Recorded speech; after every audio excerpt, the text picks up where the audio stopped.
if these technologies were being used for peaceful energy generation. And by the way, these same technologies that can create Havana syndrome type bad effects can be used for healing and for good effects. I mean, speaking as a doctor, I've seen this in an underground facility I went to on the Mexican border near El Paso.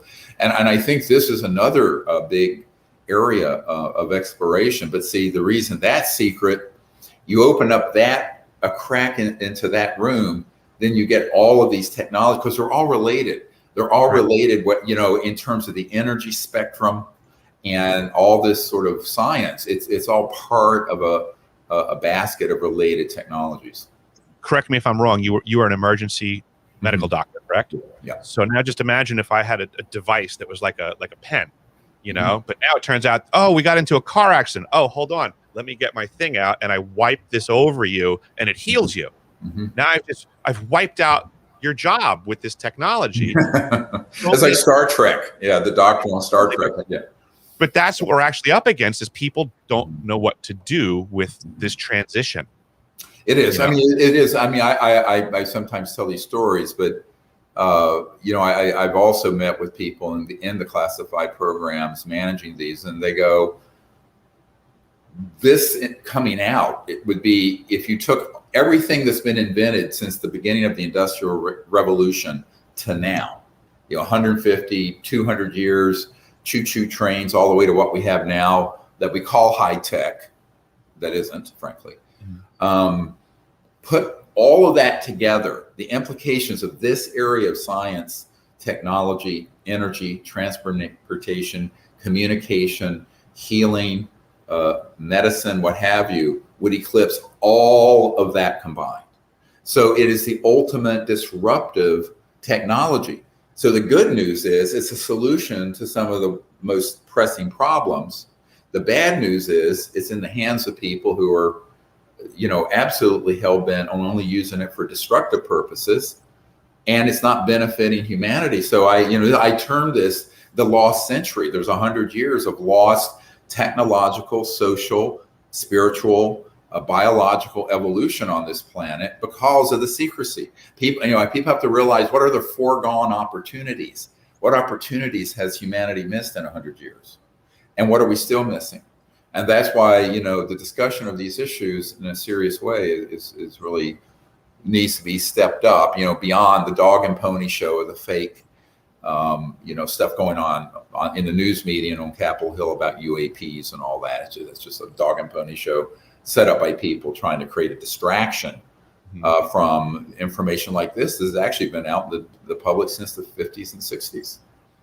You're making me wonder, now that we're talking about the medical aspect of this, and since your expertise is right here and I'm trying to decipher my experience, I sustained an injury at the South Pole and had to go to medical. And I assure you, my surgeon at the South Pole was former CIA. He was Mac V. Sog over in Laos, and he was a pilot and a surgeon way back then. He was the head surgeon on the Glomar Explorer, the Howard Hughes boat that was snatching up Soviet submarines, and he was also my head doctor at the South Pole Station for my winter season. I, in the throes of working one day, went to go move, I believe it wound up being like a 75-gallon drum of fuel or something, and I tore my bicep. The atmosphere that we were in, the low oxygen and the low humidity, I was told makes us injure ourselves more easily. Right. And it also makes it harder for us to recuperate.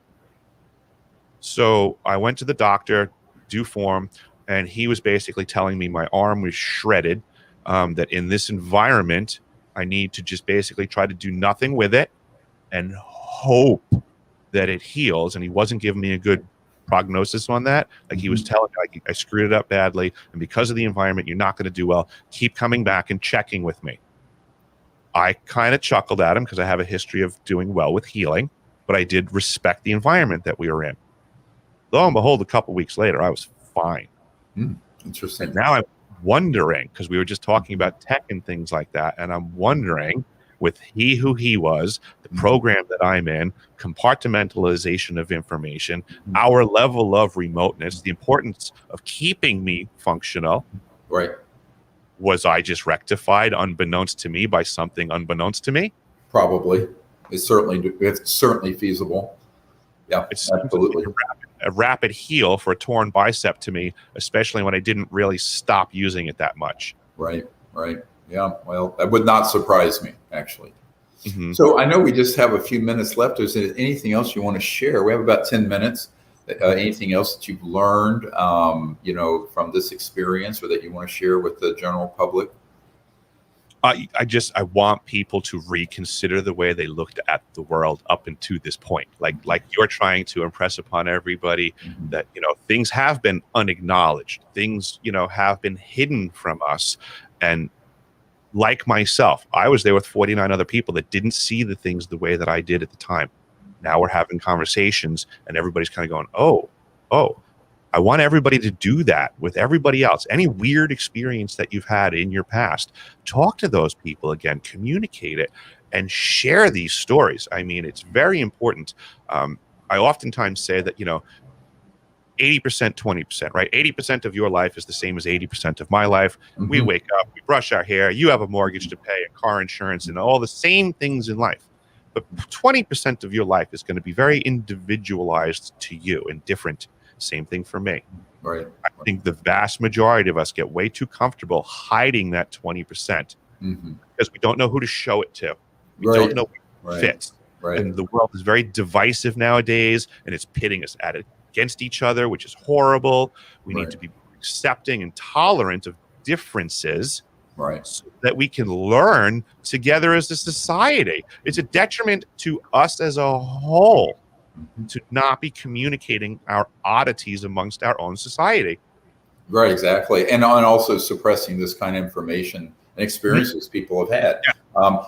By the way, speaking of that, were there any personnel there that you heard who ever saw a UFO type object in the vicinity? I did. Oh, you did? Oh, tell us.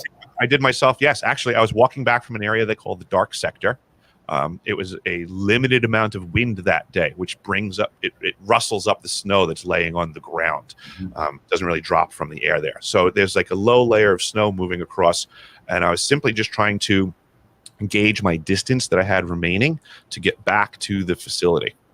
And when I had lifted my eyes up a couple of degrees to get over the drifting snow from what we call grid north, the front end of the elevated station, I saw this massive fireball furrowing. There's just flames all around this thing that I could see licking all over the place. And from best I could tell, it appeared to be like what I imagine would have been like a rocky or craggly surface in my mind. But again, huge and moving across the entirety of the sky. At that elevation, there's nothing else in the field of view. So I can't even begin to imagine the distance from horizon to horizon that it was covering. But it just went across the entire sky, blink of an eye, fraction of a second, faster than I can describe.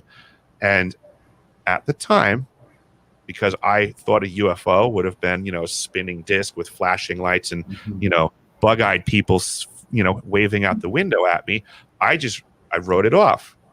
But in reality, it never left my mind that thing never went down. It went straight across the entire horizon. It never went down. It never changed its direction. And it was only after somebody inquired to me afterwards to reconsider that moment that I went, something, you're right. That was a controlled flight path. That was an unidentified flying object. It didn't crash. There's no way that it, Was this daytime or nighttime? This was the winter time at South Pole. So it was dark, yeah. It was always nighttime. Yep, it was dark. It was dark. Of course. The winter, it's dark all the time. Yeah. Yep. Yeah, and do you know if is Raytheon still managing that facility, or has it been passed on? They are not. They actually, I believe, they lost the contract right after us. There was an extension during our season, and I believe it was the following year that it went to, I believe it was Lockheed Martin. And then that would fit. Lockheed, yeah, absolutely. And then Lockheed Martin got in a weird circumstance because they did something where they tried to pass it over to Leidos, which is also a very shady company. And then something happened where they reversed that out. And now it's kind of like third-party subcontracted through PAE. Okay. And was Raytheon the main or contractor? Were there other subcontractors working on that came At in? the time, Raytheon was pretty much the exclusive contractor, and they have done things Mhm. differently since Raytheon has exited. They have divided it out a bunch since then. Okay. Well, More, interestingly, many years ago, I think this would have been probably in the early 2000s, I met with a very senior executive with Raytheon who was telling me how they had acquired E-Systems. So the company used to be called E-Systems because, and E-Systems dealt a lot with this, with ET craft, UFO issue, all these sort of technologies. But I guess the brothers who headed up E-Systems had a conflict. They were afraid it would get into a situation where some of those projects could get disclosed. So Raytheon took in E-Systems. But E-Systems had been very involved in exactly these kinds of technologies, and of course then became part of Raytheon. yeah, I believe that. There's tons of little companies. I spent a lot of time as a plumbing and heating contractor on Long Island, and Mhm. there's a fistful of secret little companies all over the place that are just manufacturing things, and under broad daylight. It looks like a little machine shop or Mhm. something. Right. But you go in there to work on their sink, and they have a Humvee in there that they're retrofitting some gear on that they're trying to get a contract for. Mhm. Right. Exactly. Well, there are a lot of companies doing it. SAIC, who's Alan Hamilton, Yeah, yeah, certainly Lockheed Martin, Northrop Grumman, Boeing. There's yeah. A lot of companies. dozens and dozens of them. It's our tax dollars hard at work. Yeah, AIL, TRW. Yes, all of those. Mhm. Absolutely, TRW. So that's really great. Well, one of the concerns I've always had about, and I thank you for coming forward with this information, because what the Disclosure Project really is trying to do is get enough sources, from various places, so that it's this big mosaic and picture that gets developed. Because what happens if you have one person from one experience or contractor or government agency, but at this point it's between well over 900, maybe 1,000 folks like yourself that I've met with, most of whom don't want to come forward publicly because they're afraid, but that give me information or documents or very specific information. What I try to do is create that mosaic from people, like your experience with that system, what I heard from this scientist in the early 90s about the NRO getting his neutrino light detector inventions to put on satellites, your experience with the Christchurch earthquake being temporally associated with switching on this huge array at the South Pole, and then this man who had been on this contract vessel over where the Indonesian earthquake happened. And again, obviously it's a bit through a glass dimly, but the best we can do without having full access to every one of these compartmented projects, which frankly nobody does. I guess a very small handful of people might have been read in on almost all of it, is to try to do that and create an assessment. So I first wrote my comprehensive assessment on this issue in 1991, which is 30 years ago now. And now we keep updating it. And the more people like you, I just want to say anyone listening, the more people like Eric Hecker and others who can come forward with a slice of the picture, a piece of the puzzle, it really helps create the big full picture, which I think the public should know. I agree.